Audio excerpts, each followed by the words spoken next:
Baik, sekarang kita bahas satu persatu macam-macam atau ya macam-macam sunnah nabawiyah berdasarkan konteks dan kapasitas Rasulullah Sallallahu Alaihi Wasallam, peran apa yang beliau mainkan ketika menyampaikan atau melahirkan sunnah tersebut.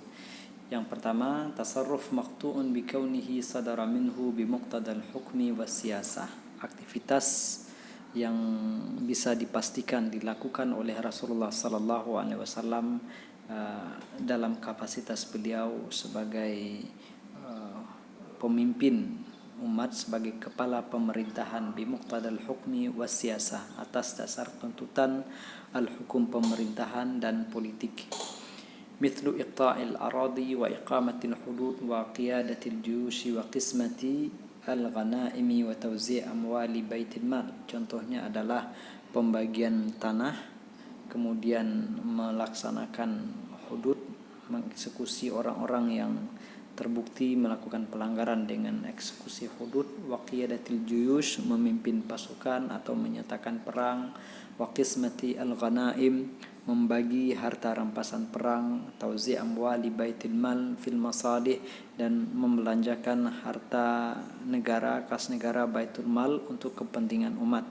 Semua itu tak mungkin dilakukan oleh Rasulullah kecuali dalam kapasitas beliau sebagai kepala pemerintahan. Fahada nau' lam yumkin yaqa'u min ahadin illa bi'idni sallallahu alaihi wasallam, dan tak mungkin seorang pun bisa melakukan, ya termasuk dalam hal ini adalah sahabat, tak mungkin sahabat-sahabat itu bisa melakukan ini semua kecuali dengan izin Rasulullah sallallahu alaihi wasallam. Fahuwa haqqun lil hakim la yu'dhanu fihi lil afrad bila khilafin yudhkar baina ahlil ilmi. Maka ini adalah hak atau kewenangan pemerintah atau pemimpin, tidak diizinkan untuk masing-masing individu melakukan hal itu. Tidak ada khilaf tentang hal ini. Jadi tidak boleh orang per orang yang membagi-bagikan tanah yang belum ada pemiliknya. Tidak bisa juga orang per orang melakukan hukum qisas atau hukum hudud. Semua itu harus dengan izin dari pemerintah. Pemerintahlah yang berwenang melakukan itu semua. Kalaupun ada orang lain, harus ada izin dari pemerintah atau pemberian kewenangan, pelimpahan kewenangan dari pemerintah kepada pihak-pihak tertentu. Itu jenis yang pertama. Kemudian yang kedua, tasarrufun maqtu'un bikaunihi sadara minhu ala wajhi al-qada. Aktivitas Rasulullah sallallahu alaihi wasallam bisa dipastikan bahwa aktivitas itu lahir dari Rasulullah sallallahu alaihi wasallam, dilakukan oleh beliau ala wajhi al-qada, dalam konteks peradilan. Beliau sebagai hakim ketika itu. Jadi bahasa Arabnya qadhi, tetapi dalam bahasa Indonesia kita lebih cenderung mengatakan hakim. Sementara hakim dalam bahasa Arab itu artinya adalah pemimpin tertinggi atau pemerintahan. Jadi perlu diperhatikan hal ini, ya. Tasarrufun maqtu'un bikauni sadara minhu sallallahu alaihi wasallam ala wajhil qada. Aktivitas yang dipastikan lahir atau muncul dari Rasulullah SAW dalam kapasitas beliau sebagai al-qada, sebagai pengadil.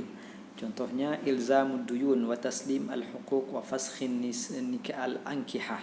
Contohnya adalah ilzamud duyun, mewajibkan orang untuk membayarkan hutangnya. Mungkin ada perselisihan antara dua orang, yang satu mengaku telah memberikan pinjaman kepada si B, sementara si B menuding tidak demikian. Kemudian dibawalah ke pengadilan.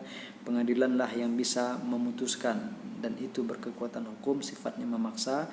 Si B betul-betul telah berhutang misalnya, atau telah dengan berdasarkan bukti-bukti yang nyata. Dan ini adalah kekuatan yang memaksa seperti ini adalah hak peradilan. Wa taslim al-huquq, kemudian menyerahkan hak-hak.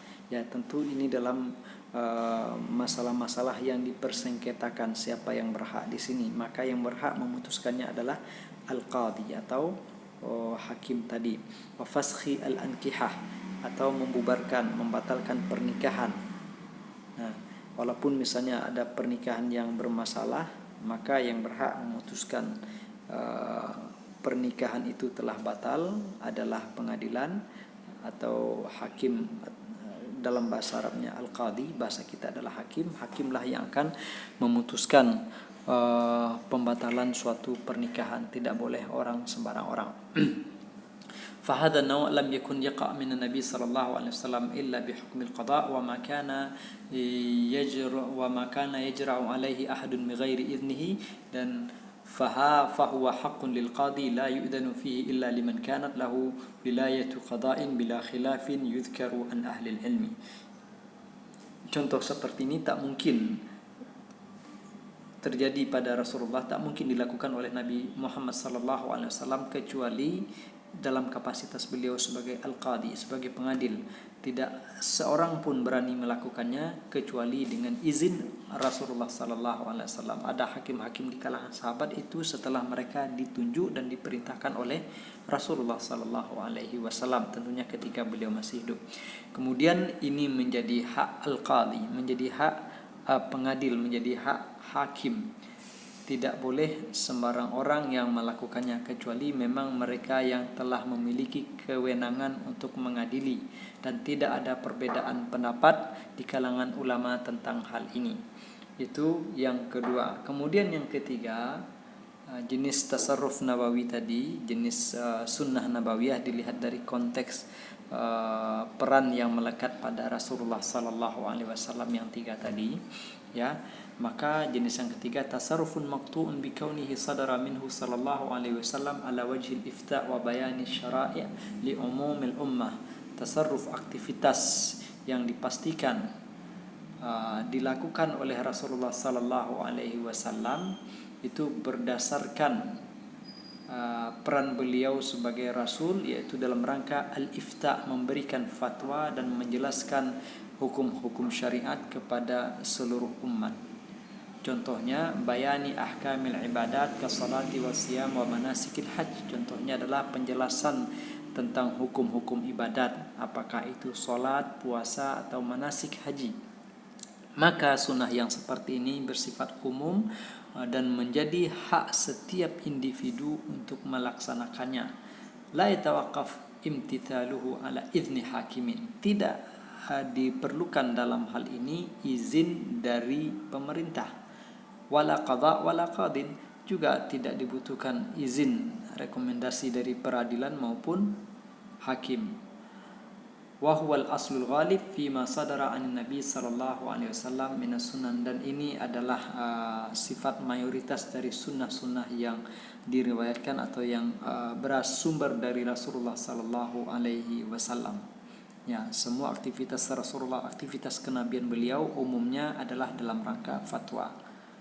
Jadi itu tiga yang di atas, atau tiga peranan, tiga macam sunnah berdasarkan tiga peran yang melekat pada diri Rasulullah SAW. Yang pertama sebagai penjelas hukum-hukum syariat, penyampai wahyu dari Allah.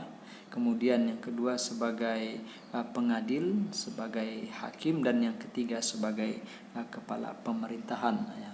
Jadi ada konteksnya fatwa, kemudian ada konteksnya peradilan, dan ada konteks pemerintahan. Kemudian yang keempat bagaimana, insyaallah kita jelaskan dalam makta tersendiri.